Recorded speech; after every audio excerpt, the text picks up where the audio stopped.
Okay, let's dive right into this explainer. Listen, we all know the anxiety surrounding 2026 real estate rates is palpable, right? But today, we're going to see how to completely transform that anxiety into total, unshakable confidence. We're looking at a super concise but absolutely high-impact strategy designed specifically for navigating our current real estate landscape. If you're dealing with buyers or if you're just trying to make sense of the market yourself, the whole conversation around borrowing costs can feel, well, pretty heavy. But the source material we're unpacking today gives us a really powerful reframing tool. It's basically a playbook for empowerment. First things first, we have to anchor ourselves to the reality of 2026. Yes, interest rates can and absolutely will fluctuate. That's just the baseline environment we're operating in. It's the reality of the situation. But, acknowledging these fluctuations really shouldn't cause panic. Actually, scratch that. It can't cause panic.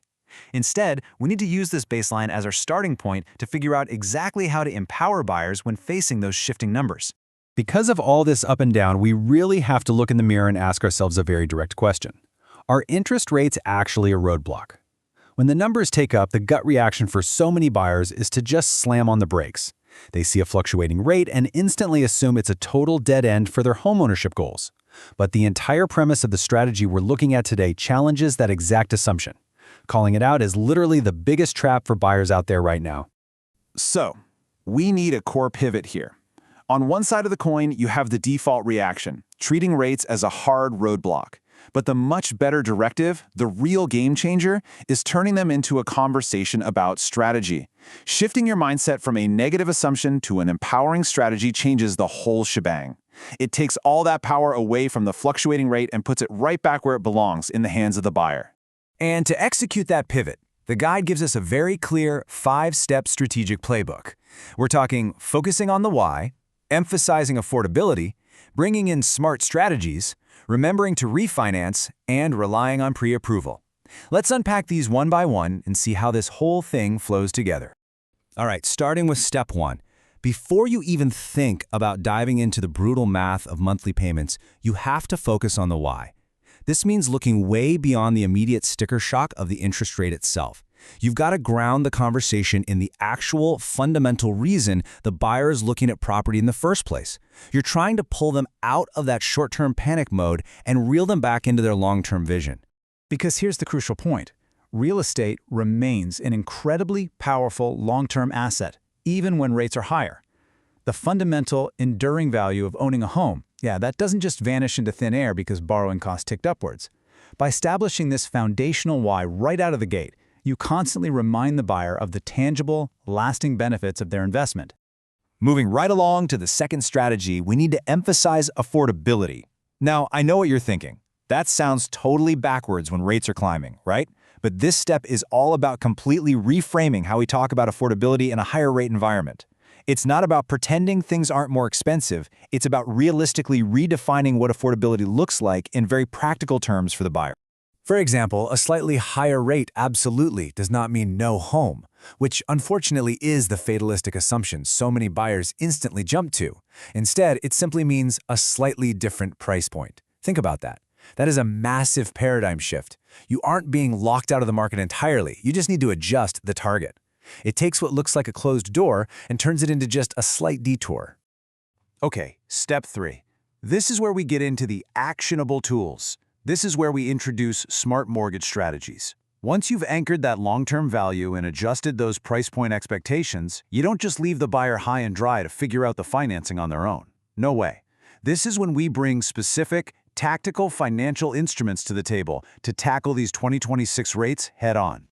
The first heavy-hitter tactic here is the adjustable rate mortgage, or ARM. If it lines up with the buyer's specific financial situation, an ARM is a highly effective way to ease those initial costs. It gives you a flexible rate strategy that can make those crucial early years of a mortgage so much more manageable for the right person. And similarly, temporary buydowns act as another fantastic strategy. Just like ARMs, buydowns are basically a tool to buy yourself some breathing room right at the start of a loan by temporarily lowering that interest rate.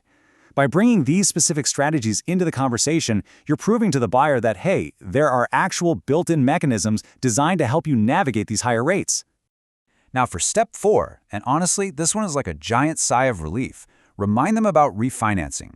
In the heat of a real estate transaction, buyers so often get severe tunnel vision. They stare at the current 2026 interest rate and subconsciously convince themselves they'll be paying that exact same rate for the next 30 years. But the logic to break them out of that tunnel vision is beautifully simple. First point, rates aren't permanent. Second point, if they drop, you can literally always refinance. Today's rate is just today's rate.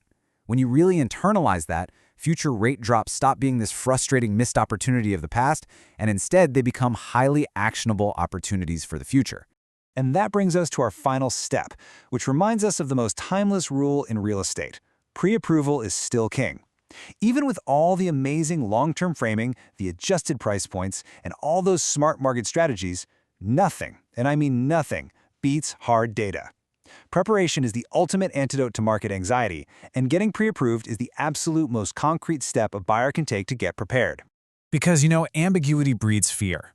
But the source material hits us with this perfect quote. Knowing their exact buying power in the current rate environment gives them massive confidence. And they are spot on. When buyers just guess at what they can afford based on scary headlines, they panic. But having the exact numbers totally vetted by a lender in the current rate environment, that strips away the fear and completely replaces it with massive, actionable confidence. Which brings our whole explainer right back to that vital mental pivot we started with. Don't let rates be a roadblock. Turn them into a conversation about strategy. That right there is the ultimate takeaway. It really summarizes the entire philosophy of this playbook. Every single step we just covered, from locking in on the long-term why to securing that ironclad pre-approval, is just a method for facilitating that exact strategic conversation. And to really anchor this playbook in reality, the source even includes specific tags like 2026 real estate and buyer tips. This just shows that these strategies aren't theoretical. They are a massive part of a much broader, highly active dialogue among professionals who are navigating these exact same shifting numbers every day. It's confirmation that we're absolutely not alone in figuring out how to adapt. So now that we've broken down all 5 steps, from totally redefining affordability to leveraging ARMs and buydowns, and leaning on the sheer power of pre-approval, it's time for you to take this knowledge and run with it. The market is always going to fluctuate, for sure, but your strategy doesn't have to be totally reactive. So the question I want to leave you with today is this.